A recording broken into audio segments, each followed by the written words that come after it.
Hi welcome back to my channel Mahin blogs. ఈరోజైతే రాగి సంగటి చేస్తున్నాను. ఇప్పుడైతే ఆలస్యం లేకుండా వీడియోలోకి వెళ్ళిపోదాం పదండి. ఫస్ట్ అయితే స్టవ్ ఆన్ చేసేసుకుందామండి.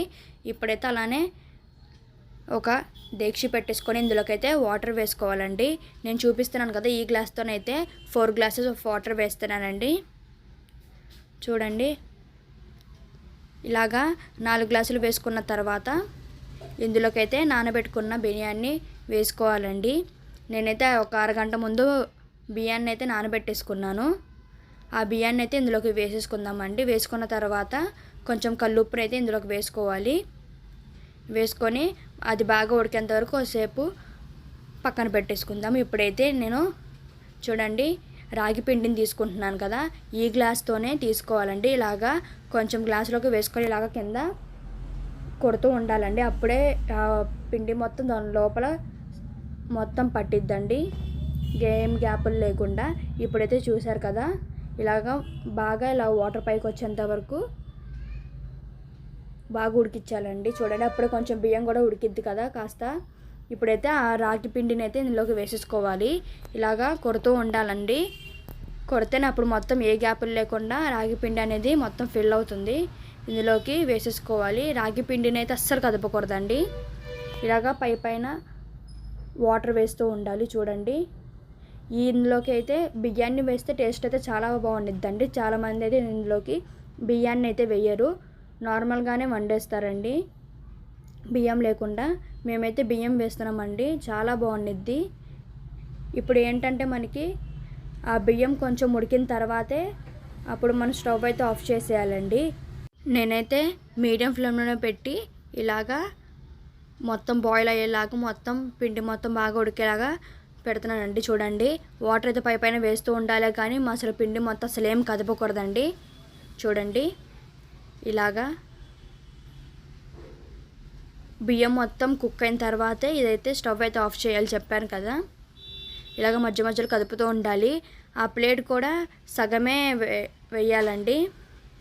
చూడండి, మొత్తం అయితే వేయకూడదు, ఎందుకంటే ఇలా వేస్తారంటే మొత్తం పొంగిపోయిద్దని అలానే సగమే పెడతారండి ప్లేట్ అయితే.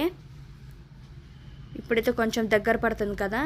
ఇప్పుడు బియ్యం అయితే ఇలాగ ఉడికిపోయింది కదా, మొత్తం కుక్ అయిపోయింది. ఇప్పుడైతే స్టవ్ని అయితే ఆఫ్ చేసేసుకోవాలి. ఇలా వేడిగున్నప్పుడే మనం పప్పు దినుసుతో అయితే ఇలాగ మెదుపుకోవాలండి. ఇలాగ మనం మెదుపుతున్నప్పుడైతే మనకి పిండి అయితే బయటకు వచ్చేది కదా, అది కూడా కలిసిపోయిద్దండి, మొత్తం ముద్దలాగా అయితే అయిపోయిద్ది. చాలామంది అయితే ఇందులోకి అయితే బియ్యాన్ని అయితే వేయరు, నేనైతే వేసాను. టేస్ట్ అయితే చాలా బాగుండిద్ది.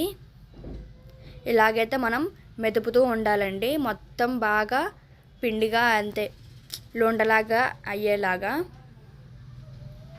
చూడండి, ఆ బియ్యం మొత్తం కూడా మెత్తగా అయిపోవాలి. ఇలాగా ఒక 5 మినిట్స్ పాటు అది బాగా మెత్తగా అయ్యేంత వరకు మనం కలుపుతూనే ఉండాలండి. ప్లీజ్ అండి, మా వీడియోని అయితే చివరి వరకు చూడండి. నచ్చితే లైక్ చేయండి, షేర్ చేయండి, కామెంట్ చేయండి, సబ్స్క్రైబ్ కూడా చేసుకోండి. చూసారు కదా, ఇలాగ కలుపుతున్నప్పుడు మనకైతే పిండి అయితే వస్తూనే ఉండిద్దండి. అది బాగా మొత్తం కలిసేటట్టుగా మొత్తం పిండిలాగా అయిపోయేటట్టుగా మనం కలుపుతూనే ఉండాలి. ఇలాగ గట్టిగా కలుపుతూ ఉండాలండి. చూడండి, అప్పుడే మనమైతే రాగి ముద్ద అయితే చాలా బాగా వచ్చిద్ది. మధ్యలో అయితే ఒక స్పూన్ పెట్టి కింద నుండి పైకి వేసుకోవాలండి. అప్పుడైతే ఏమైనా పిండి అయితే ఉంటే కలిసిపోయిద్ది. ఇప్పుడైతే మొత్తం రెడీ అయిపోయింది కదా. ఇప్పుడైతే మనం చల్లనీళ్ళల్లో హ్యాండ్ ఇలాగా తడుపుకోవాలండి. చేతిని అయితే తడుపుకొని ఇలాగ మొత్తం చూడండి, ఇలాగా తడుపుకొని అయితే మనం వేడిగా ఉంది కదండి, తడుపుకొని అయితే మనం ఇలా కలుపుకోవాలి మొత్తం. చూడండి, ఇలాగా చల్లనీళ్ళతో ఇలా చేస్తూ మనం ఇలా మొత్తం రాగి ముద్ద అయితే చేసుకోవాలి. ఫస్ట్ అయితే మనం ఇలాగా ఒక 5 మినిట్స్ పక్కన పెట్టేయాలి. 5 మినిట్స్ తర్వాత ఫస్ట్ అయితే ఇప్పుడు మనం ఒక బౌల్ తీసుకొని ఇందులోకి అయితే మనం ఘీ అప్లై చేసుకోవాలండి. అప్పుడైతే కొంచెం చల్లారిన తర్వాత ఈ రాగి ముద్దనైతే ఇందులోకి వేసేసుకోవాలండి. వేసేసుకొని బాగా కలుపుకోవాలి. అది మొత్తం ఘీతో అప్లై అయ్యిద్ది కదండి. చూసారు కదా, ఇలా అయితే మనం రౌండ్గా బాల్స్లా చేసుకోవాలి. రాగి ముద్ద అయితే రెడీ అయిపోయింది. ఇంకా మిగతావి కూడా అలా చేసుకోవాలండి. ప్లీజ్ అండి మా వీడియోని అయితే చివరి వరకు చూడండి, లైక్ చేయండి, షేర్ చేయండి, సబ్స్క్రైబ్ చేసుకోండి. ఇలాగా మిగతావన్నీ కూడా నేను చేసేసుకోవాలండి. ఘీ అయితే ఒకసారి వేసుకున్నాం కదా చాలు. నెయ్యి అయితే ఇలాగా మనం చేతిని అయితే తడుపుకోవాలి. ఇలాగే మిగతావన్నీ కూడా రెడీ చేసేసుకోవాలండి. నేనైతే ఇప్పటికీ 3 చేసుకున్నానండి రాగి ముద్దలు అయితే. ఇప్పుడైతే రాగి సంగటి అయితే రెడీ అయిపోయింది. ఇందులోకైతే మనం ఎక్కువగా నాటుకోడి పులుసు అలానే చేపల పులుసు తింటామండి.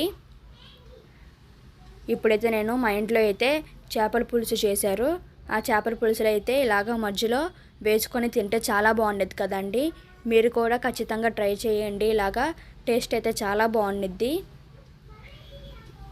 ప్లీజ్ అండి మా వీడియోని అయితే లైక్ చేయండి, షేర్ చేయండి, కామెంట్ చేయండి.